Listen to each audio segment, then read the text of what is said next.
Hi everyone, and welcome to this week's edition of Straight Talk with Bren O'Brien and Tim Rowe from The Straight. Proudly brought to you by our sponsors, Inglis and Darley. Today we talk the world economy and its possible impacts on the thoroughbred industry. We chat to Alastair Pulford about the decision to bring Too Darn Hot back to Australia. And in racing, is it a turning point for Ciaron Maher Racing? And Tim and I argue over who is the most valuable 3-year-old filly. While I'm wagering the top 10 most wagered races, we've got all the data there and the impact on the wagering dollar on clubs. Tim, we've spent plenty of time together over the last week or so at the Easter Yearling Sale, and we won't dig too deep back into there because we did 2 podcasts around it anyway. But it was a week where we were reminded, though, that when it comes to the bloodstock world and the bloodstock industry, it's not necessarily a true reflection of the world around it. What is fascinating to me is the conversation we were having on the sidelines of Easter with key people. And you had a conversation, and I think in your column on Monday, Rowan Monday column, you sort of discussed with David Redbers a few things. But I mean, what's your view about how the bloodstock and breeding industry views this uncertainty around the sort of global trade situation? First of all, it's changing all the time, isn't it? I think getting up this morning, I've read and watched the news a little bit, and Trump's increasing tariffs on China, and maybe it's not coming into force in other regions. I don't want to pretend to be an expert, but it is changing all the time, so it's hard to get a definitive answer on this.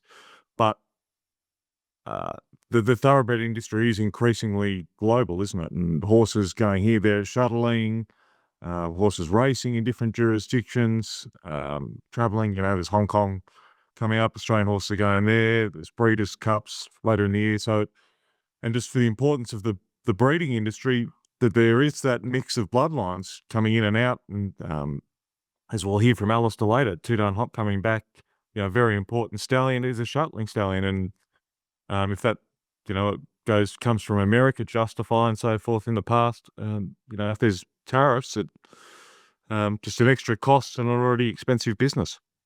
Yeah, and someone like David Redbers, you spoke to the other day, like he spends a lot of his time on a plane. I think 5 out of the 6 times I've spoken to David over the last few years, he's been in an airport lounge when he's, going from America back to UK or whatever else. He's obviously, runs 20 Stud. He's obviously in charge of Show Farhad's racing, and he's got a strong connection down here through horses like Zoo Star and horses like that as well. Qatar Racing got a strong sense as well. So, but his insights are interesting because he sees it from a global perspective. And, they see the challenges are still there. I mean, the reality is, regardless of any time President Trump opens his mouth, this situation seems to change. The uncertainty is the thing that's probably going to cause the trouble, isn't it, Tim? It's a crossover, I guess, perhaps a bit like the wagering industry and what's happening there.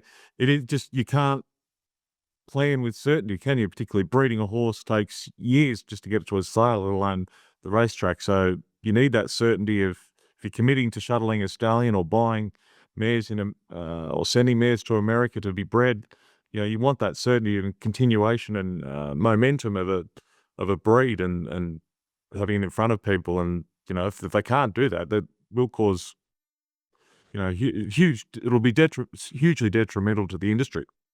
Yeah, and I talked to Jamie McCalmont, the global bloodstock agent, about the global uncertainty and the challenges. It was a bit early in the week, so things have changed and evolved a little bit over the last few days, but that sense of, not knowing what the bloodstock trade is going to look like on a global level will certainly be impacting thinking going forward. I think what's a big worry in Europe now is the Americans. Probably 10 years ago, they probably bought under 10 yearlings a year from Europe. Last year, I'd say they bought 75 to 100. Yeah. That really made the middle market much stronger than it's been. And now with what Mr. Trump is doing there, that could have a massive effect. And I should think a lot of people are very worried. Yeah, I mean, it is in many ways a local industry, but it's a global industry, isn't it? What goes on overseas and overseas markets does have a significant effect. Well, racing has become considerably global in the last 20 years. Do you know what I mean? I mean, this sale is as global as any sale that you'll go to. I mean, just look at all the people buying. So by doing this, it's just such a step backwards. Do you know what I mean? And such a step backwards for the thoroughbred breed. I mean, if you look in America, the bloodlines in America sort of came over from Europe in the 30s and the 40s and the 50s. And then, starting with, all the a lot of those good horses in the 70s, like Nijinsky, Roberto, Saraiva, the Minstrel, and so on, they were all bred in America. And then it kind of flip-flopped back again. And now the Americans have come back trying to repatronizing, which is great. Yeah. And, this announcement last week is a massive step backwards, in my opinion. Yeah, and it does rely upon that, flying back. I mean, go north and south. And no one benefits from that. Yeah. It's a negative. It doesn't help their breed, and it's very sad, I think. Yeah, so as Jamie points out, we're in a global marketplace, no more illustrated by the impact of shuttle stallions. This week's Darley's confirmed that Too Darn Hot is returning to Australia. We're lucky enough to be joined by Alastair Pulford, Darley's head of stallions here in Australia. Alastair, thanks for joining us. Thanks, Bren. Delighted to be with you. I guess during your time at Darley, you've been associated with some great stallions, Exceed and Excel, Lonrose, Street Cry, even Street Boss now. It's only early days in Too Darn Hot's stud career, but where do you see him fitting in the overall picture once he's, in the years to come?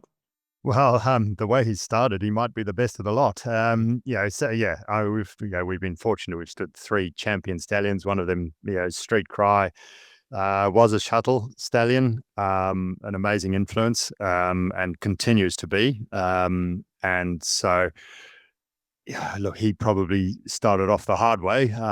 He being an American raced horse, he didn't get the support here in the early stages that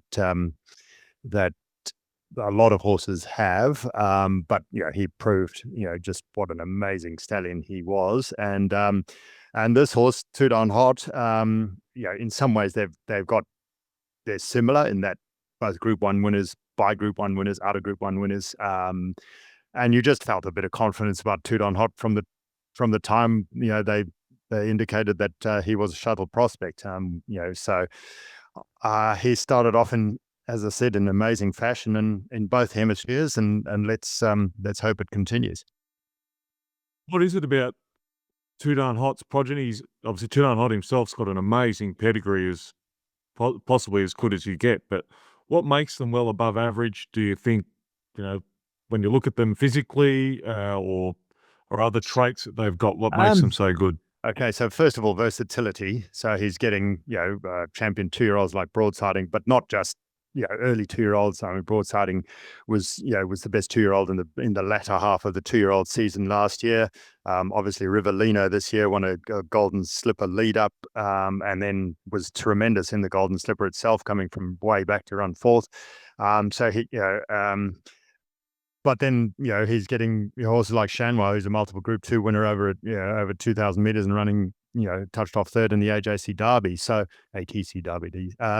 So versatility, is a key, and to become champion sire, I think you need to be able to do that. Street Cry obviously got a Blue Diamond winner like Pride of Dubai and a Melbourne Cup winner like Shocking. So I don't think that's beyond the realms, for Too Darn Hot either. I mean, he was essentially a great sort of sprinter miler, or miler really, where he's at his peak. He just got a mile, but his family, is full of stamina. So there's the hope that he can throw that stamina, but he's also, if you talk to anyone who had any association with him during his racing career, i.e. John Gosden and Frankie Dettori, they said he was all about speed. John Gosden described him as a Ferrari. So that's the sort of horse he is. He's just got that versatility. He's a beautiful horse to look at. He's not a big burly strapping sprinting type of horse. He's a very elegant horse. He's got a lovely head. He's got a wonderful way of moving, and I think that's what really gets people in when they see him. He's just perfectly balanced, but he's just got this elegant movement about him. Obviously last year he unfortunately didn't come back, sort of a little colic setback at the wrong time, and you decided to rest him with Watership Down stud, but he still covered 59 mares to Southern Hemisphere time last year. There's been, I know, Godolphin in Australia, your team, Andy Mackiff and yourself and so forth, has been pushing hard to bring him back over a lot of months, negotiating and making sure he's okay. When did you finally get the tick of approval? Yes, he's going to come back. Only in the last few weeks. I mean, when he had the year off last year, the intention was never that it would be permanent. They did make that very clear at the time that he had four consecutive shuttle seasons. He had that little colic scare, and that just would have given me the jitters had I been the principal owner of him. He's an extremely valuable horse, but touch wood, that was a one-off, and he hasn't missed a beat since. So yeah, I mean, it was always likely, and then obviously with his growing success here, it became obvious to them that he's as important in the southern hemisphere as he is in the north. He does have that continuity of crops coming through, having thanks to the fact that he was made available to southern hemisphere breeders, and a lot of leading breeding as well as ourselves made good use of that last year. We sent 10 mares up to be covered by him.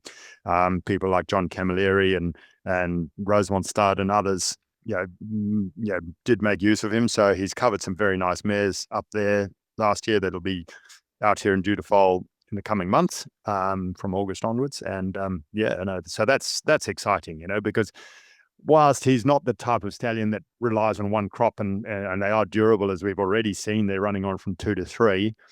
Just missing that year does impact them in some sense, and but Street Cry missed 2 years. It didn't really affect him. Street Boss missed his second crop. I know Danehill missed a year 1 year. So it can, they can get over it. That's for sure. It's not the biggest. If they're good enough, they'll get over it. Broadside was his breakout star. He's quite a remarkable colt. Not many could do it. He'd do it as a 2-year-old, racing in 3 different states, winning 2 Group 1s, then returning at 3 to do it again. Interesting racing profile. Rosehill Guineas obviously beat a horse which is currently then gone out and won the Derby by 5 lengths, so that forms did that well.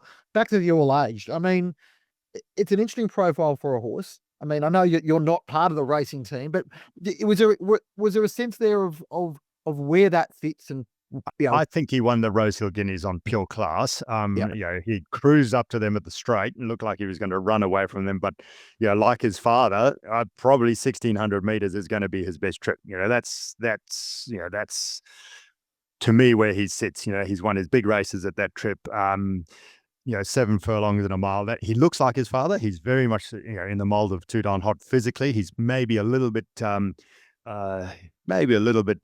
lengthier, but he's very similar. You can see a little bit of Street Cry in him, but he's got his father's quality. He is a very similar horse, and I think aptitude-wise, he's probably very similar. I think he won that Rosehill Guineas on pure class, and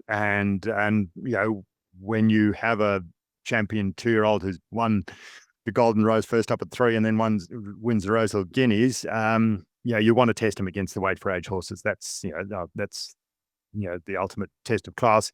As a 3-year-old, we've missed the Cox Plate. He ran in the Cox Plate, ran super against Via Sistina, ran 3rd. I think he's the fastest 3-year-old ever in the Cox Plate, which is no mean feat. Now the opportunity to test him again. And having seen that 2,000 meter effort, he wasn't going to go to the Queen Elizabeth Stakes, but I think, and that's just from my point of view. But I make it very clear that I don't make any racing decisions in our organisation. And in terms of planning for next year, are you planning to be on the roster in the spring, or are you thinking that he may race on at 4? Look, it's still to be decided, but I suppose it very much depends on the result next week on 10 days' time. The Alastair, as we touched on, Exceed and Excel and Lonhro no longer on the roster. But the regeneration of the Darley roster seems to be going well, obviously with Too Darn Hot, but there's Harry Angel, another shuttler, and even Bivouac started really well, and I think he's an interesting one. Correct me if you don't agree with me, but I think it's fair to say last year his first crop yearlings weren't for everyone, but more importantly, they seem to be doing it on the track, and that's what changes perception and what people buy off eventually once they've got something to go off. Is that a fair assessment? I think ultimately we're not trying to breed winners in the Sydney Royal Show. We're trying to be winners at Royal Randwick, and Bivouac's proving you can do that. And he seems to be imparting that brilliant speed that he had. He was a phenomenal racehorse himself, and interesting. breeders learn, and he's not a for a sprinter, he's not a big robust horse either. He is quite he's not like his father. He's not nearly as heavy as his father was in terms of his body structure. And I think breeders learned that, and probably bred differently to him in this second season. A couple of them said to me that we actually didn't see him first year because that was the year no one could travel with COVID.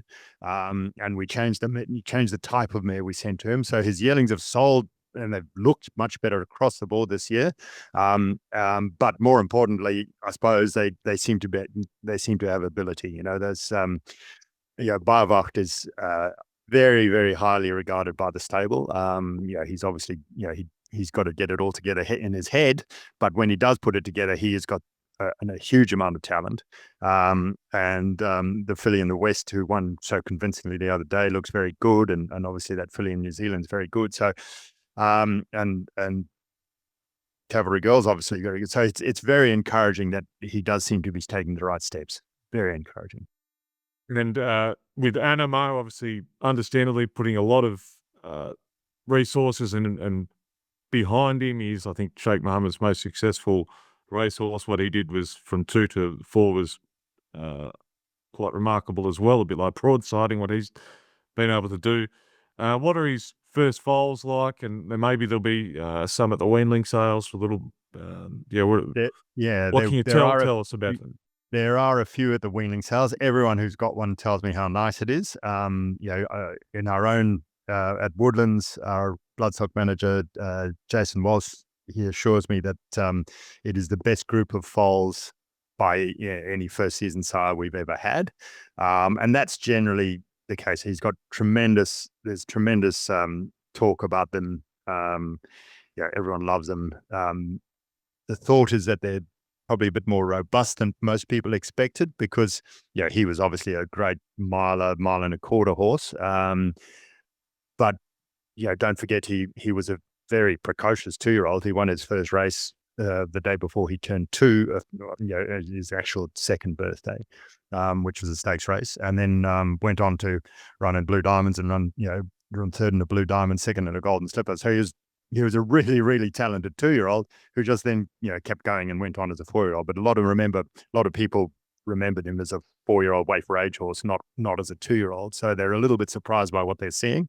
But pleasantly surprised. It's in a good way. And I think just with the quality of mare he covered, so just trying to assess the quality of the book he covered last year, we think that it was, twice as good as any first season we've ever had. There was just consistently through the book, high numbers of stakes winners, stakes producers, metropolitan class horses, metropolitan class mares. So I would think he's got a really good opportunity.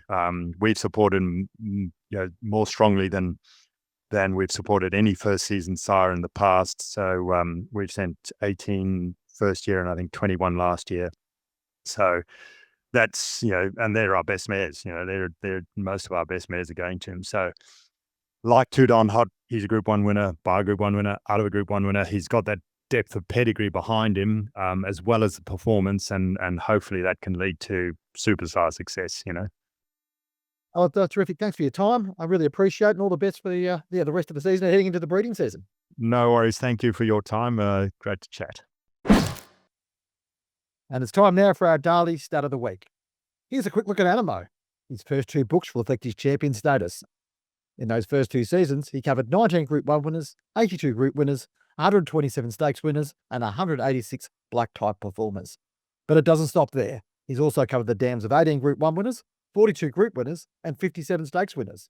And to top it off, Godolphin has sent him 40 of their best mares. Safe to say, Animo is an easy choice this season.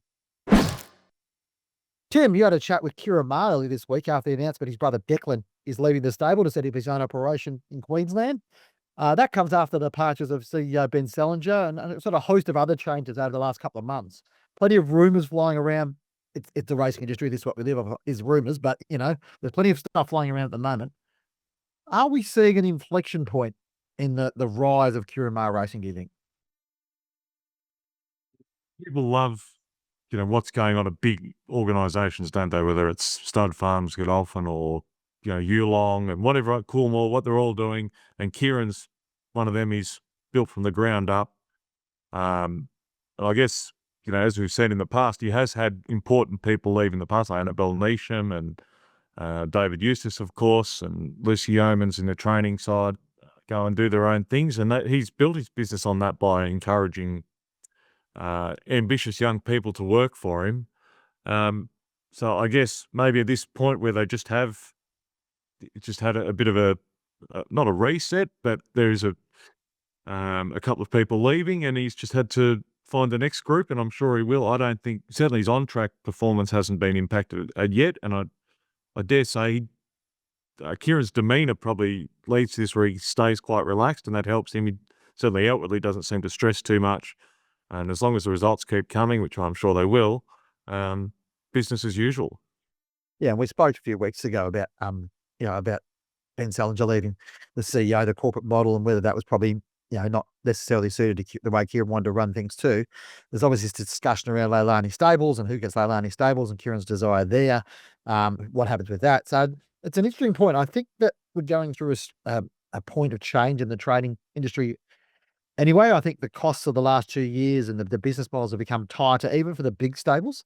And there's a lot of discussion around people coming in and out of the big stables, as well as new trainers and other opportunities. And it's just the way that the industry works, isn't it? There's always flux and change and things working their way through. And I think in the case of Ciaron, it is the case that he's probably going through a bit of a period of change at the moment, but with a view that, as you said, if you look over the 10 or 20 years of his career now, there's been plenty of times when there's been change, and he seems to have come out bigger and better from it. All right, let's talk on the track. And you and I were both at Randwick on Saturday, as Aliana destroyed the boys in the ATC Derby. On Saturday, Treasure of the Moment will look to stretch a winning streak in the Oaks, and there's a long odds-on favourite to do so. We also have the sprinter milers like Lady Shenandoah and Autumn Glow, who are dominated. Between them, these four fillies have won 21 of their 31 races today. I can't remember a better band of 3-year-old fillies coming through, and they are lengths and lengths and lengths, as we saw in the Derby on Saturday, better than the Colts. I'm going to put a question on you, Tim. If you had to buy one to race on with, just to race on with, which one would you buy? For me, I don't think there's one that's straight to the top for me. Autumn Glow. I don't think. Yes, she had that. Whether she would have, she was favourite to beat Lady Shenandoah in the flight stakes, and then she had the little issue with bone chips and things like that. I don't think they've got to the bottom of her, and it'll be interesting to see how she goes on Saturday in the Arrowfield over 1200. I think she's a Cox Plate mare all day long. So a bit like the Autumn Sun, probably didn't get to, he was probably a Derby horse or Caulfield Cup horse, and so I think once probably his next season, get it to 1600, 2000 metres, Cox Plate probably. I think we'll see the best of her, and that's the mare I'd love to have. All right, ownership-wise, I would probably go with Lady Shenandoah. She's a favourite of mine, and I think she's got that upside. I think there's very few between her and Autumn Glow. I think the other two are staying fillies, so their program's probably a little bit limited. They may, hopefully turn up in Cox Plates or whatever. But the presence of the Golden Eagle makes it fascinating. It makes it possible that all four could be targeted that race. I don't think it'll happen, but wouldn't it be great to see those horses go there, given the strength of what they're doing? Last question on that one. From a breeding point of view, which one would you want? I'm tipping the answer might be the same, but I'll leave it to you. Yes, I think so. She's $1.8 million yearling. She's a 3/4 to win the Congo, who's obviously a Newgate Farm stud Golden Rose winner. No genius there, but I think that's who I'd also take home. So if John Massara and Hermitage want to do a deal, let's you've got my number. I don't think John Massara is giving up Autumn Glow readily. He's she's well named because the glow in John Massara's voice when he talks about this filly, for a man that's seen almost everything he can possibly can in the breeding caper and racing caper, he clearly is in love with this filly and thinks she's absolutely awesome. The English Chairman's Sale is just 4 weeks away, and the catalogue is now available online. A total of 87 lots have been catalogued for the sale, including 64 stakes horses or stakes producers, 18 pregnant mares, or they're on their first or second cover, 76 fillies and mares aged 10 or younger, and 26 mares that are free of Danehill blood. An extraordinary group of high-class fillies and mares, including 4-time Group 1 winner and Everest victor Darley, the beautifully bred Group 2 winning and Group 1 placed 2 Darn Lizzie, the record-breaking mare I Am Me, and Group 1 winners Royal Merchant and Coco Sun, joined a catalogue as well as many, many others. There are also the dams of top-class horses like Caulfield Guineas winners Golden Mile and Griff, Goodwood's winner Benedetta, and Star Filly 2 Darn Lizzie's dam, as well as the dam of exciting Group 1 and 2-year-old field of play. The chairman's sale will be held at the Riverside Stables on the evening of Thursday, May 8th from 5 p.m. Go to english.com.au to check out the catalogue. Finally, Tim, in the wagering landscape, we published a story of the most wagered on race in Australia this week. No great surprises at the top with the Melbourne Cup dominant, but if you have a look at that list, what stood out to you out of that list? I've been talking about this list for about 4 weeks now, so I'll let you have your thoughts on it.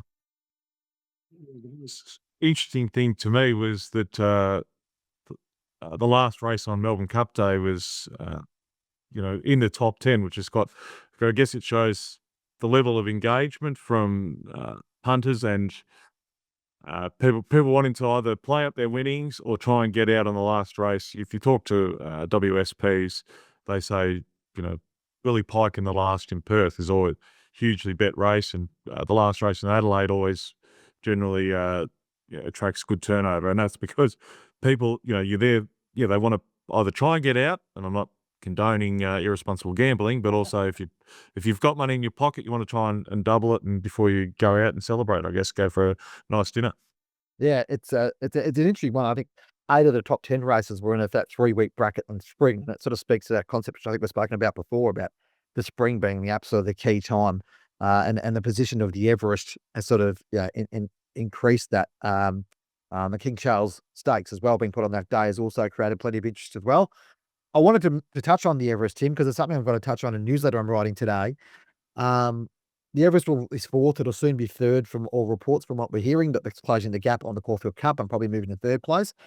I want to raise something with you, which I think is really interesting. The impact of Kaying rising on the Everest from a wagering revenue point of view. Now, this will be huge if it's part of the whirlpool, which we assume it will be. If it's part of the whirlpool, it'll obviously attract enormous amount of interest from Hong Kong, because this horse is an absolute superstar of Hong Kong racing. More so than what Romantic Warrior was when he won the Cox Plate, because if you think about that, Romantic Warrior is probably still on his way up at that stage and became more and more of a sort of a Hong Kong sweetheart in the months and years following, where Kaying Rising is absolutely in the ascendancy at the moment.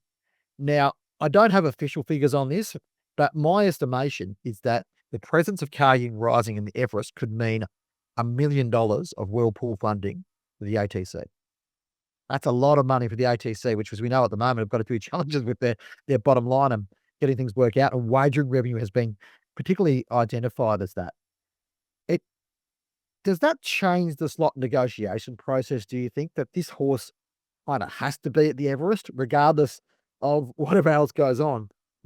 He means more in terms of revenue for the Everest than any other horse in the race. Just first of all, he's just watching the trends of whirlpool. He's going to start very, very shorter than what the fixed odds would be. If he gets here and lands okay and makes the field, I'm sure he could take fixed odds and then lay off on the tote backing out the runners, just because he is going to start so short, even with the additional takeout. But you're right. I think that, now the Stars relinquished their slot. I'm not sure what Inglis are doing this year. They've sold theirs or leased theirs out in the past. The ATC, I think the ATC, so one of those sellers will be desperate to get Kaying Rising and ATC. Could make sense where they're going to get it back through revenue, as you say, up possibly $1 million. So the Hong Kong Jockey Club are very good at, understandably, they can negotiate very well because they've got a lot of pool and generate a lot of income. Leverage, I think, is the word you're looking for, Tim. I think leverage is the word you're looking for. Yeah, leverage. Thank you, Bren.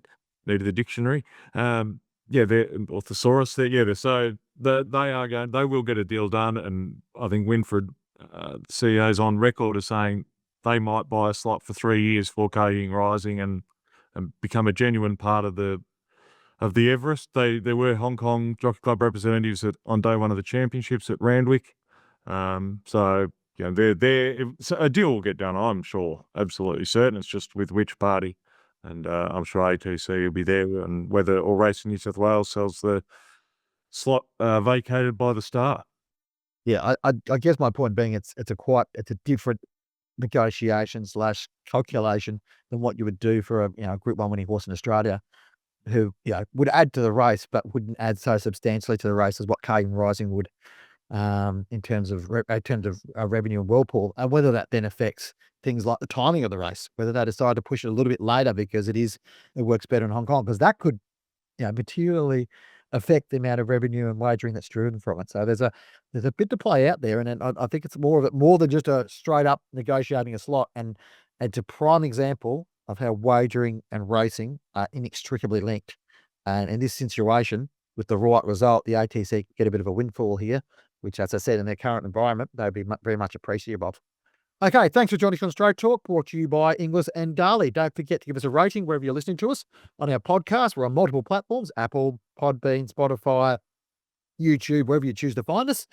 Be sure to subscribe. Send us an email at editor@thestraight.com.au. Be happy to hear your feedback about anything you want to discuss, or any guests, or if any guests want to put their hand up and say, hey, I'd love to be on your podcast. Happy to take that on board. We'll talk to you again next week. Bren, just before we go, I thought sorry, we should sorry, give a sorry. shout out to Brian and Julia. Brian's yes. owner. Yes, we left, as we said, we were at Randwick on Saturday, and we left the races and bumped into lovely Brian and Julia, invited us around to their house just around the corner from Randwick.